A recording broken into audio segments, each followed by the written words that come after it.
welcome Sissi Wang to our latest installment of Rebels of the Heart. I've been looking forward to this conversation, and we're going to have some really fun topics today. So thanks for being here.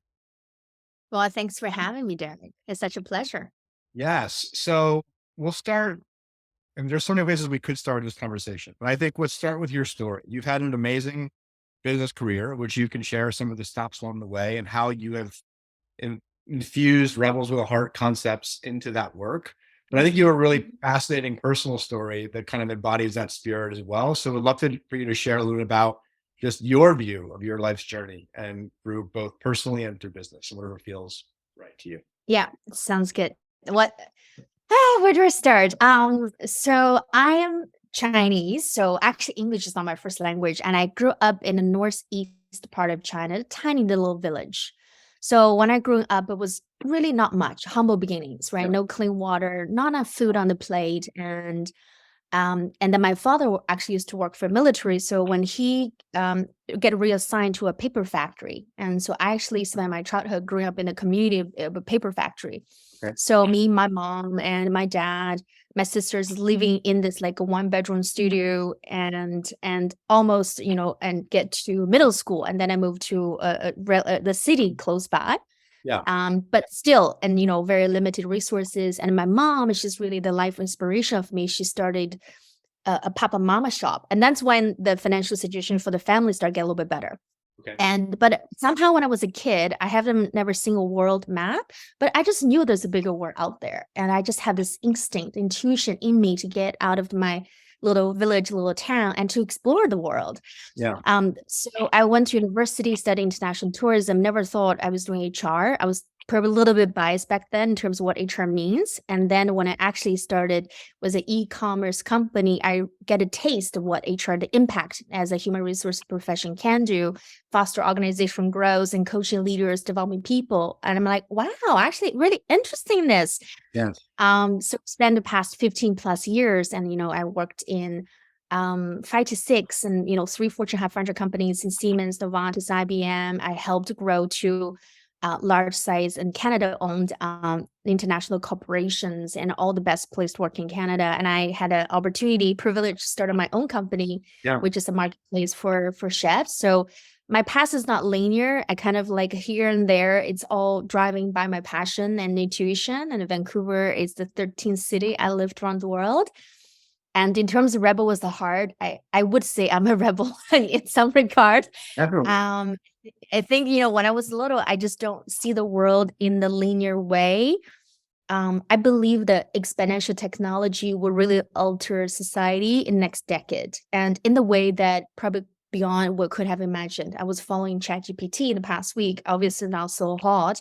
I just listened to Rick Hoffman interview and ChatGPT, Yeah. and the conversation, the response we provided is just astonishing. So in this line of profession, I truly believe as a business leader or HR profession, we have a huge mission on us, and actually to unleash human potential, right? So, and when we truly committed to unleash human potential and thinking the creative energy humans are born with, and we can really commit it creating a world abundance instead of living in the 3D version of hierarchy, fear, control, traditional architect, and then moving into more dynamic and more embracing autonomy culture, then each individual can truly embrace their authentic power and bring the light into our society, making a profound shift in our lives.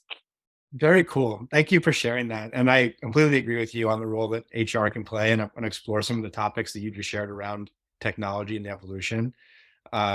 I'm going to come back though as well, just to your story, and because you mentioned you lived in 13 cities, right? I think Yeah. that you went to go from a small village in China to go to the 13 cities around the world.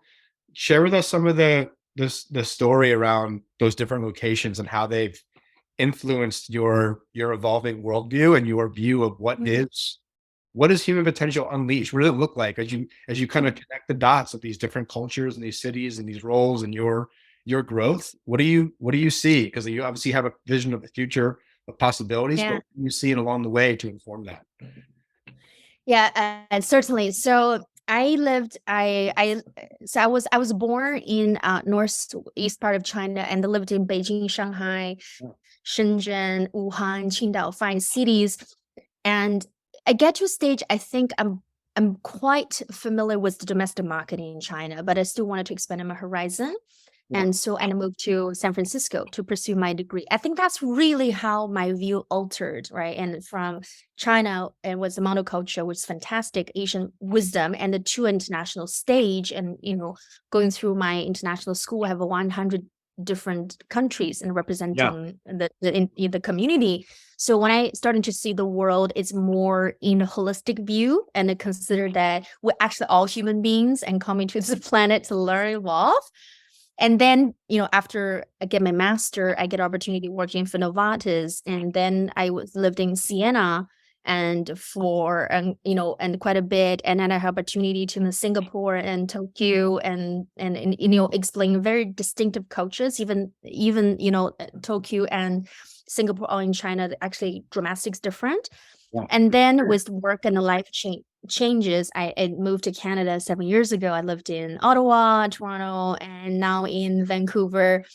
And to continue the thread with asking me, how do I see, what is the commonality I see unleash human potential? So I would see is I worked in 6 to 7 different industries, right? Pharmaceutical, hospitality, management consulting, tech, and consumer packaged goods, and a different scale and scope. I see sometimes in the organization, we're creating a particular role based on what that role need.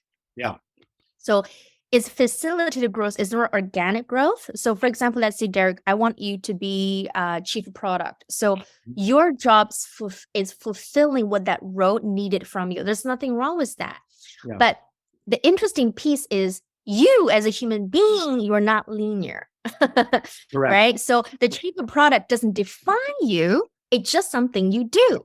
So I think, and how can we alter the culture that doesn't just tap in, hey, Derek, I want you to be chief of product, and then rather as a company to keep the business roadmap and trajectory pretty transparent, clear, to share with our stakeholders, shareholders, what we're going after, what problem we're trying to solve, having the organic human capability, potential, and to reach solving that, and in the most non-hierarchy, most embracing way. So instead of people on the top designing what the role the company need, actually become a whole co-creation process. Yes. It's like you asking ChatGPT, hey, ChatGPT, how can I build a people organization process? And suddenly ChatGPT will give you bazillions of answers. You're like, oh my God, I haven't even thought about that. So maybe the organization design is limited based on a few people know on the top, right? Yes. Or subject matter expertise. What if we actually, instead of directing, what if we're curating conditions and having this to be an open marketplace and having them co-create and solving the problems? Consider that if that condition being created is like billions of people able to express their organic self for some talent we haven't never seen before, we haven't even thought about before. Yes. This is a whole new world we're getting into. I love your passion around this and your enthusiasm. That's why we're having you on this show, because I thought it was just immediate. I said, yes, you need to come on here and talk about this. So it's fun to see you in your element, articulating that vision, kind of bringing it back for a second, grounding it a little bit, and we'll come back to that vision. Yeah. As you worked through traditional corporate America and you've worked through organizations in HR, how have you attempted or made progress in bringing that vision of expression and individualization and collective, creation together with the old systems and the way that you've seen things do it, and the different views that you have been able to bring together? How do you in the short run see the HR profession or the people leadership function or leadership in business being able to move toward that faster, better, more inclusively? What are you doing in that regard, Sissi? Yeah, I got that. So this is almost like, how can we merge the 3D world into a 5D world using the spiritual language? But what does that transformation process look like, right? So consider, I'm just say a typical organization structure, when I mentioned is a role-based. Yeah. And sometimes when it's role-based, it can swing by to opinion-driven because you have a lot of subject matter expertise and to share this can be done, this can be done. Yes. And so we have to bring the sling generality in there to break down that role into specific skill sets or Yes. module skill sets, right? So we call the skill matrix organization. Mhm. So it's detached from Derek. And when I break down chief of product, and actually I can break down your role maybe by 36 different modules. Mhm. And so then the organization have 100 human beings. Suddenly I can break down, let's say maybe 2,000 different skill sets. Yes. And 2,000 skill sets contribute to maybe 3,000 different outcomes. Yes. So when the skill set is transparent instead of being hidden, so someone developer, right, sitting in my seat and looking into the 2,000 skill set and published in internal talent marketplace, I can directly apply to that. That give me direct access. Is that, oh, that skill, I can do that. Mhm. So, and now how can we connect skill matrix also with rewards recognition? Yes. So if you can do this specific set of skills, this is how you will be compensated. Yes. And in the decision-making process, now with a lot of HR technologies such as Gloat, and which is a pioneer in internal talent marketplace, they already kind of spearheading in skill matrix organization, publishing projects and challenges or problems, and having people within the organization to apply and for those different projects and or problems. So I think in the traditional organization, the transformation happens probably it would take at least 1 to 2, 3 years of time, because you're not just building the skill matrix, also you're altering company culture. Meanwhile, transforming the leadership style as well, right? Instead of opinion driven, how about data driven? Yes. So there's so much I would like to explore around this skills matrix and how that's cultivated and how we develop, and invest in education and training programs within companies and how that applies to individuals as well. Because there's so much in that. I mean, that's a topic that I think, when you look about, the talent, quote unquote, shortage, it's about that gap between skills and how quickly skills are evolving, particularly because of data and because of our better understanding that we have of different kind of interrelationships. Kind of coming back to you on a personal level though, right? What is Sissi's evolution in this capacity, right? What is when you align your skills and your possibilities and you look at your role in this space, what does human flourishing and potential flourishing for Sissi look like? For myself? Yeah. I would say I went through a transformation myself, and because when I started, I worked in multinational companies, and it's so great. I was trained, developed. I was so grateful, and name a few: IBM, Siemens, Novartis. Very grateful, and I think I get to a stage when I was reading, learning, evolving as a human being, and I think now I just wanted to offer my service to humanity in the larger scope. Right. So instead of like one company, I see a dynamic evolving community. So I give you an example. Let's say some companies, we're trying to retain acquired talent or keep it with ourselves, right? Yeah. And so we spend a lot of energy to cultivate loyalty or creating, patent protecting our intelligence, but and the opposite of open source. Yes. So because when you actually open your door and trusting in humanity, and naturally we are good humans, and so that's how Airbnb Break Boundary cultivated this marketplace for people staying in strangers' homes. Yes. And in the organization, instead of wall up our talent pool, how about we share the talent pool across industries? Yes. And also across the boundaries. And then instead of tapping into only 100 human you have, suddenly you tap into millions of people out there can help you scale and solve your problems. So that's when I think my individual growth is maybe started with a linear path, and now is growing into more dynamic, more open-ended, and really looking at a world of abundance. Yeah. So, I mean, in our last kind of informal chat, we talked about DAOs, right? We talked about distributed autonomous organizations a little bit, right? We talked, and these concepts that you're talking about open networks and open sourcing and crowdsourcing of knowledge, of experiences, of talent, of and how that shift, right, from a hierarchical structure into a amorphous, for lack of a return, structure that is evolving constantly, right? Like an organism, right? What that creates in terms of possibilities. And I think it's super exciting, right? So, I mean, I think that it requires, and it will require, I should say, quite a significant upgrade in, or maybe that's not even the right word, but to your comment, an openness to change one's mindset completely, right? Because we've been conditioned to operate in a certain kind of, we'll call it rules. And now that would actually change significantly the rules and the speed by which those rules could evolve and self evolve, right? And you use Chat GPT is a good example of that, right? So, Yeah. Yeah. 100%. I often say, like first I'm grateful I'm growing China as a Chinese person because I'm just so embedding in the Chinese wisdom, right? yeah, So, and when we're leaders, we're human first. yeah, And what does that mean is humans, we have flaws. And we're love, divine compassion, empathy. We also have an ego, jealousy, and all those things we're probably not so proud of. yeah, But the coexist for the reason for us to evolve on this planet. So I think when we looking at, from a hierarchy design to open yeah, design, most important, how can we shift the leadership style by working on as a human being? How can we not have ego, yeah, right? And driving the bus and to leading people to fulfill our own prophecy. And how can we take a seat back and consider what is my service? Why I'm here? What is my purpose? mhm, How can I implement my service in the best capacity I could possible to serve as many people as possible? yeah, So in the stage of transformation, the needs to define massive transformation purpose, I have to acknowledge Peter Dominus because I'm a huge fan of him. yeah. And that actually inspired me is because once that purpose is clear, you can really align yourself and with that purpose and finding multiple ways to achieve that goal.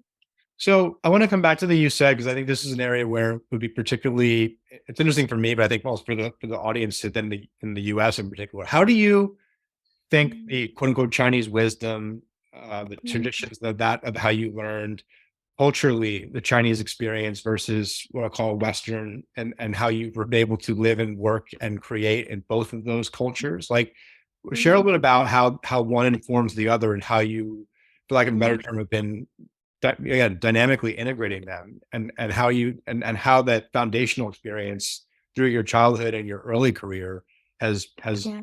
served you as you've come to this place. Yeah. Yeah, totally. And funny enough, I actually just had a chat with my girlfriend yesterday on this Western culture versus Eastern culture. Yeah, And she's also a rebel herself, and she grew up in a wealthy family, but she decided to go to the remote village in China, teach English in her early really. 20s. As soon as she finished Boston College, it was astonishing. I'll introduce you probably another time. Yeah, please. So for me, I think culture is heavily contextualized. Yeah, And so what I see is in Chinese, there is a philosophy, they would say, look at the commonality first, and then looking at individuality next. So yes, what I commonality is all the culture is based on a human being. So you look at all the institutions, all the different religions, the commonality is we all love divine, right? And which is a love, the most powerful language on the planet. mhm, So when I connect with people through different culture, I was addressing their human being side first. And then the contextualize is based on economic condition they have or sickness they have in life, and the culture can be translated different ways, or because culture is a condition can be applied yes, in this individual's direction. So, and through my experience that I worked in China, in Asia, in Europe, and in North America, and leading teams in different continents, and I think is how that influence each other. It depends on in the circumstance how you apply them. yeah, So I could apply a principle in the leadership setting, but I could apply different principle when I was maybe out there socializing with my stakeholders. So I think that's why it's hard to give you specific example. But where I would say it's grounding this cultural contextual is looking at a commonality from a yeah, culture. So in the commonality is we're just human race, period. yes. And then to that, yes, I completely agree. We are human race, and as you know, that's a key element of the foundation of life guides, right? That we are shared humanity, and those experiences of shared humanity are more, are Yeah. meatier than just the individualization of our demographics, our stories, and that's a common factor that weaves us together in a meaningful way. I am curious though, like how do you see from a business perspective, how do you see the culture of China and the culture of American youth or Western youth? How do you see them coming together? What I would love to get your, 'cause it's a hot topic right now, right? We've seen a lot of change over the last 20 years, right? And Yeah. you've gone through this personally. I want to hear your view on something, on like what's great Yeah. about Chinese culture, what's not so great, what's great about Western culture, what's not so great. How can we Yeah. borrow and share from, because not everyone has that visibility the way that you do, right? And I think that'd be Yeah. helpful to understand. So Yeah. I got that. I want to be very, I think how do I answer this question be in a way that rebellious. is, Be rebellious. so I think grow up in China is, I would just say everything, every coin have two sides, right? Right. So in China, the culture, the upside is we're just so community driven, so relationship based, a lot of great traditions, and it is setting the foundation for the business world. Yeah. So a lot of trust, the loyalty when we do business, and adding the modern economy, the spin on the modern economy when China opened the door in 1980. So we're just like growing hyper growth, right? We elevate 8 million people to middle class every year. So this speed of growth, this passion to win, this drive to the future is just incredible. Yeah. So there is a analogy called a 996. People work 9 a.m., 9 p.m. and 6 days a week. Not sure for everybody.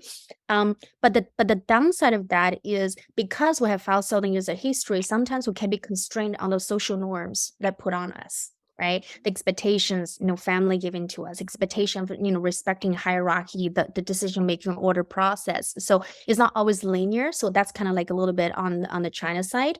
Now, a lot of major companies in China, like Alibaba, Tencent, or even TikTok, right? Who's the owner of, ByteDance, owner of TikTok. And now they are going global. So the China footprint is way beyond like what I think China is. It's actually influencing the global market trend and digital trend, economic trend.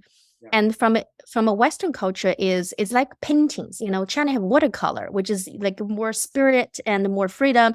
And in Eastern world, you're looking at oil paintings, right? Acrylic. They're more specific, more direct. And so in the business world, in doing with Americans, and I think there's more to the point and more visceral and more, and I guess more like A is A, B is B, B is C is C, right? Yeah. And in a much defined and specific way. But in China, it's like art. It's like kung fu. It's like tai chi. So it's a lot of things you're gonna figure it out. So when the two worlds meets together, I can see people get frustrated because in China, it's like, hey, we don't necessarily want to have a conversation. It's not A is A, B is B, C is C. China is like maybe X, Y, Z equals to A plus D minus C, and this confused the heck of in the Eastern culture, right? In the Western culture, like, well, no, we're talking A, B, and C. So, and this is the interesting. How can you bring that together? So it always, starting from what is the highest purpose we're trying to achieve, and then it's become a delicate dance. When I was working at Vatis, when we acquired a local company in China, is market acquisition case. It is the most advanced pharmaceutical company, advanced Western culture, scientific based and medical driven, and to a local vaccine company, which is solar, owner, private company. How can you bring this two culture together? So a lot of facilitated explorations on the culture. First, you have to acknowledge, embrace the culture instead of only looking at the negative side of the coins. When you acknowledge, cherish, celebrate the differences, and then the commons can arrive in peace. Yes. I love that. Oh, that's so, I mean, there's so many great nuggets that you shared. I find it fascinating. It's an area where, I mean, even myself personally, I have not yet, I was supposed to go to China 8 years ago, and then I ended up having, the trip got canceled. And so I still have yet to be there. And so all of my lessons in this area have been through just research and study and talking to people, not through direct Right. personal experience. So I love hearing you share that illustration. And I'll just say, in terms of just how, in your personal experience, the way, our last conversation, you're talking about different creative ideas about creating communities, and just the way that you weave together just different layers of how people view colors and sounds and music, and tying that into traditional experiences of structures and systems, like, was really, really fascinating. And I just felt that it was, the way you think about things very different than a lot of other people do. So I just wanted to give you that feedback, because I think it is definitely serving you well. I think we'll continue to do so. So Oh, well, thank you. Thank you. I listened to this podcast, and humble view is, as humans, we don't necessarily inventing new from right, nothing. We're always reinventing. right, So yeah, it's kind of like I always say I'm able to be who I am because I'm always standing on the shoulder of giants. And Yeah. I was looking at a website called Ideal, they are a design thinking company from product design. Now use design thinking to solve the world's most challenging social problems. It's just fascinating. So there's a lot of pioneers out there. I would say, just very different thinking are changing our perspective about our society, and that's where I'm just so drawn into. Very cool. Well, Sissi, how can people connect with you, learn more about your work, follow you? Where can they learn more about you? So I'm actually now putting a website together because I'm interested in helping organization speed up their transformation, right, into a conscious exponential technology company. Yeah. I think there's great upside towards that. But reach me personally, they can just use my personal email. Maybe I can share with you. Can put on Please. on your platform somewhere. Yeah, yeah, Absolutely. That'd be great. And I think in closing, before I close that last thought, you mentioned one of the things that we first connected on was this idea of conscious capitalism, people first yes, business in the context of yes, exponentials. Just share your yes, vision around what you see as possible there as a way to wrap this yeah, up. yeah, 100%. Um, So I think for there's a lot of great organizations out there doing great work, but if you think a human being, what is our routine, right? So we go home, we hang out with our families or friends, and then we go to work, right? And whatever the work that is. So when you do work, you always associate it with a group, organization, or institute. So for me, is how can we tapping into this power, a collective power, as setting a condition and for the organization, institute, or nonprofit, and to unleash human potential. I call this a conscious organization. So conscious organization, not just taking profit unlock potential, looking at the planet and people, profit, and also its passion purpose. And exponential technology such as ChatGPT, I think is going to really maybe amplify human potential to elevate us. I know there's some fears out there, consider my replacing jobs, but consider it might creating more jobs. We agree. So when I put that together, right, when I put together, I say conscious exponential organization is how can we in the early stage and helping company embedding a genetic code and creating conscious condition, unleash human potential, leveraging exponential technology. And then when you create one company, this company might be grow $1 billion company. In a sense, you empower billions of people. Yes. But if you build 100 company, 1,000 companies, and suddenly is this amplifying effect, is 100x, 1,000x. So that's where I truly want to commit myself in service of that. Fantastic. Well, I look forward to collaborating with you on this. It's been a lot of fun getting to know you. I'm thrilled that others are going to have this experience of you. And thank you for sharing your time and your wisdom with us today. Thank you so much for having me. Such a pleasure. I really appreciate, it's such a great conversation. Yeah, thank you. All right, everyone. We'll see you on the next Rebels with a Heart. Thank you, Cece Wong.